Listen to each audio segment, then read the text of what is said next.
Hey everybody, Prepper Nurse 1 here. Today is the 27th of March. Is Saturday 2021. I was right with my earlier video. It is the 27th. So, uh, too funny. So anyway, I wanted to get in here, talk about this topic right away. I think this is an important topic to talk about. So, we're going to get right into it. We're going to be talking about this whole defunding the police movement. I want to just share some thoughts, what I think about that and all that type of thing, and what is the cause and effect from doing so. Hi, Ma. Show me your beer you're drinking. Root beer. She didn't work today, so she didn't earn any real beer. So she only gets to have root beer on days that she doesn't out there. I wasn't cracking the whip today. Oh boy, listen to this. Well, it was so funny because it was so foggy and rainy this morning. And now it looks like, the sun's out, is beautiful. You would think the whole day was like that. But anyway, all right, guys, let's get into this. So, obviously, we all know that there's this huge defund the police movement going on. And so they're taking away resources from the police departments, all these city councils and stuff like that. So you're causing a lot of problems, in my opinion. And I want to kind of go over what I think ends up happening, how do we fix it, and those type of things. All right, the police, like anybody else, they need training. Number one. So when you're defunding the police, they're not getting the proper training that they need, to deal with situations, to deal with people, how to handle certain situations and those type of things. That's a training that should be an ongoing thing. Okay, reviews. They should be, policing themselves as well. If you have somebody that has a tendency, that has issues with, whatever the case may be, and one of my neighbors going by, with whatever the situations are that are happening. I want to talk about this. So there's a lot of things that go with this. Okay, so first of all, you've had a tremendous amount of police officers say, I've had enough. They've gotten out because of the way that a lot of these councils and stuff like that are dealing with stuff, and they just don't want to deal with it anymore. When you have a job where day after day after day, you deal with the worst of society, or let me rephrase that, you deal with people at their worst. So what you're dealing with on a day-to-day basis is you're dealing with people in a crisis situation. People are upset, they're angry, in those type of situations. And, police officers have to go in and they got to try to defuse those situations, assess what's going on, try to make a judgment call, and try to figure out what they need to do in those type of situations. Not a fun job at all, okay? I've always said I always respected the police because I would not want to have to do that job. So you also have a lot of hostilities in certain neighborhoods. The police are seen as the enemy because of what they have to do sometimes and those type of things. They are perceived as the enemy. So how do we combat that? Okay, and this is one of the thoughts that I had about that was, if you had police officers doing like foot patrols and stuff like that, talking with the community members, people that lived in whatever community, you make a rapport with them, you build a relationship. Okay, it's just like with the military. The military, when they go into an area and they've taken it over, if you just start, beating the crap out of everybody and being bullies, basically, you make more enemies than you do allies. So if you have a relationship with people, you're going to have people that are going to try to do and try to help you more. They're going to be more apt to say, because realistically, and I want you guys to think about this, in a lot of these neighborhoods, people don't want the drugs. They don't want the crime. They don't want to have that. But because there's that code of silence type of situation, they don't say nothing. They don't see nothing because they know that there's going to be blowback to them if they do. So, they don't have that relationship with the police. They're skeptical of the police. There's a lot of corruption. I'm not going to lie. You're always going to have bad apples in every barrel. So, but you can't throw all police into that category because of the actions of a few people. All right. So how do we, like I said, how do we fix that? So you have those foot patrols going in, building those relationships with people. I don't know if you guys have ever heard of the ride-along programs. If you have the police do those ride-along programs, get these younger kids, you know, 9, 10, 11-year-olds that haven't gotten into the gang banging and stuff yet. Take them with you. Take them on patrol. Let them see how things are. You're going to find that a lot of these kids are going to be like, wow, this is a pretty cool job, and this is what I want to do, you know. And so if you show that aspect, again, that is a good thing. So I think those are important, and even adults going along on a ride-along, so they can see firsthand what these officers have to deal with on a daily basis. It gives people a different perspective of the police and stuff like that. Okay, and again, you got to weed out your bad actors. If you have police officers that are overstepping their bounds, doing stuff like that, that doesn't help anybody. Okay, so again, that would be another thing that needs to be addressed. But with defunding the police, number one, the police are not getting proper training. That's the most important thing. They need that training. When you also defund the police, you don't have the money to hire new officers. So what you're doing, in essence, you have these older officers that have been in the force. Now they're working ridiculously long hours. They're burned out. They're overtired. They're dealing again with people at their worst. That's what they're dealing with on a daily basis. Now I want you to think about that. Dealing with negativity day after day after day. That's a grind. So they need their time off. They need time to rest, to recharge their batteries, if you will, and stuff like that. So if we have enough officers to cover everybody and stuff like that, but when you do hiring freezes and, these people are not getting the kind of support and help that they want, and again, like I said, when you have issues in the community, this is not good. So what is the end result of all this? A lot of skepticism with people, with the police, number one. Not a lot of trust, and then you have to deal with higher crime. If the police are not, you get to the police for a point where they're burned out and they're not, dealing with everything, and they're not dealing with everything in a good way.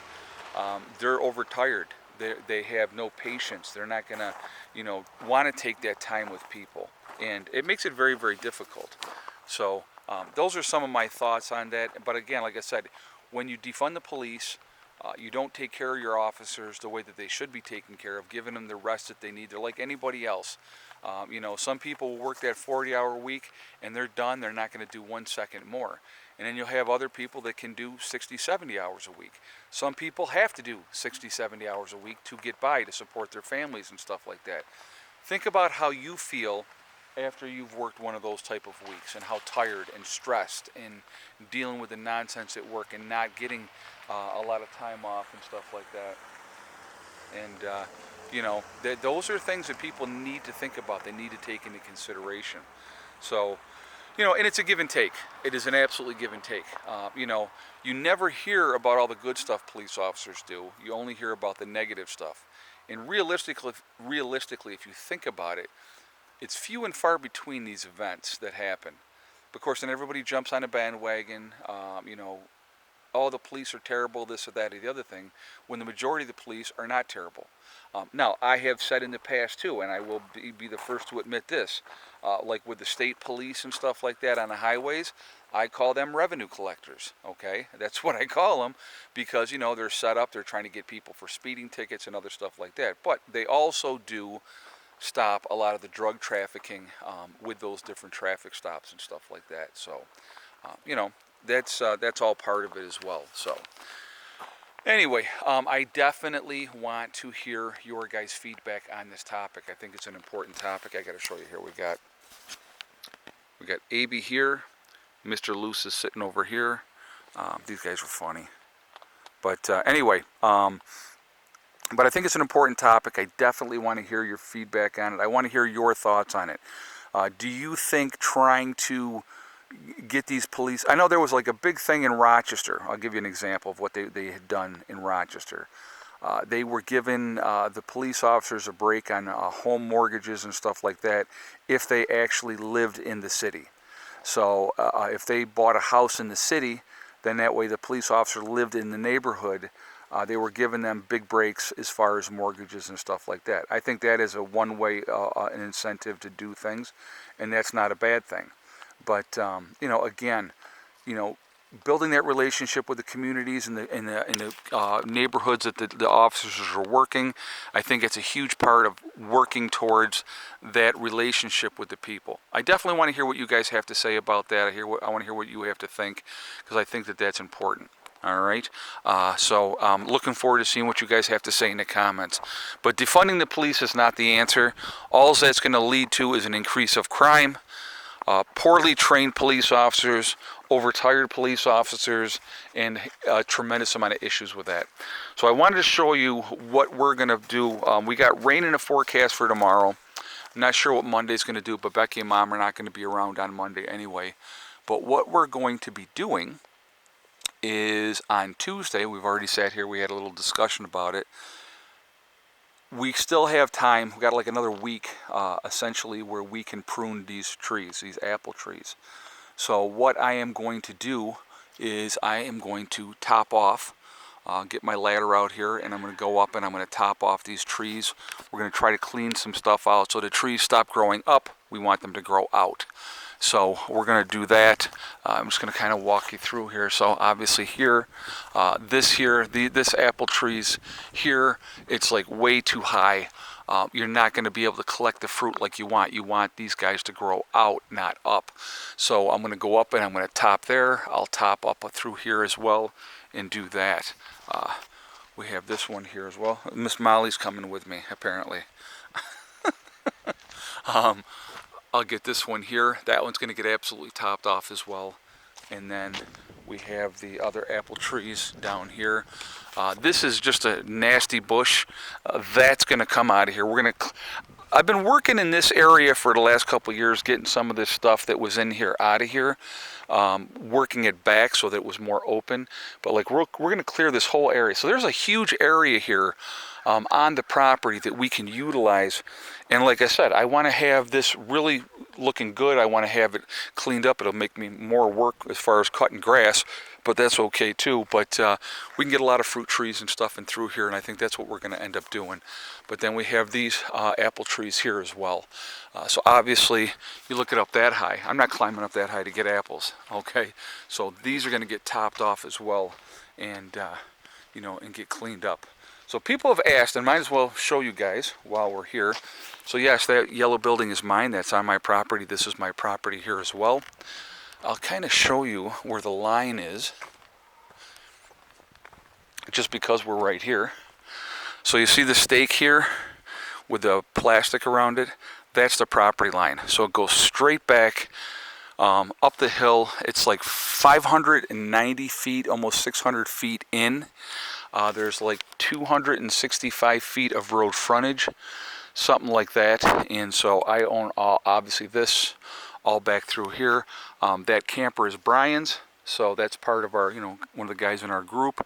And so again, it goes way back on and then up the hill. So that's why over in that area, I'm going to be putting the pond over in that area. So it goes straight back here. But and so then this is the neighbor's property over here. And so their house is way over here, right? Where our stuff is way over here. So there's plenty of room. We have our privacy and stuff like that. And then we have another neighbor here. And those are like them, and then there's us. And then like there's nobody behind. Greg owns all the land behind there up the hill. So that's all woods over there. We got all woods quite a ways down this way.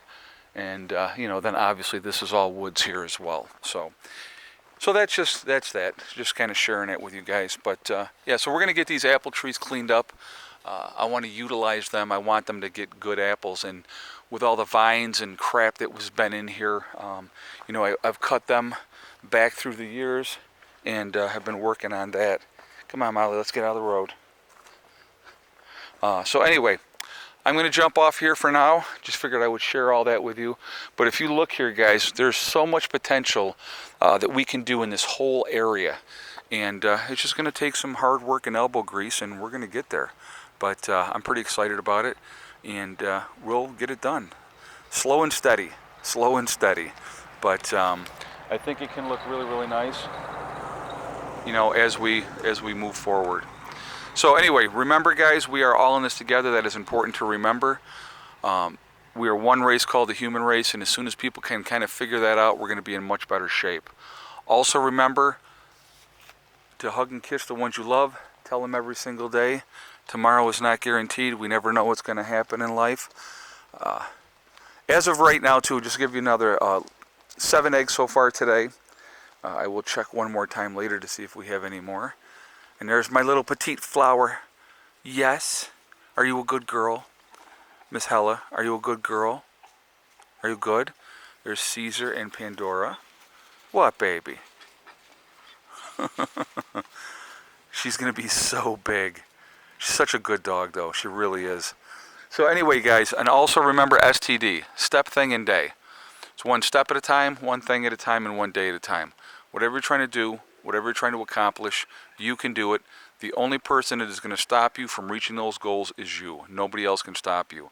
You stay positive, work methodically, get things done, and you're going to be in much better shape, okay? I will see you all tomorrow. I hope everybody's having a great day. Prepper Nurse 1, out for now.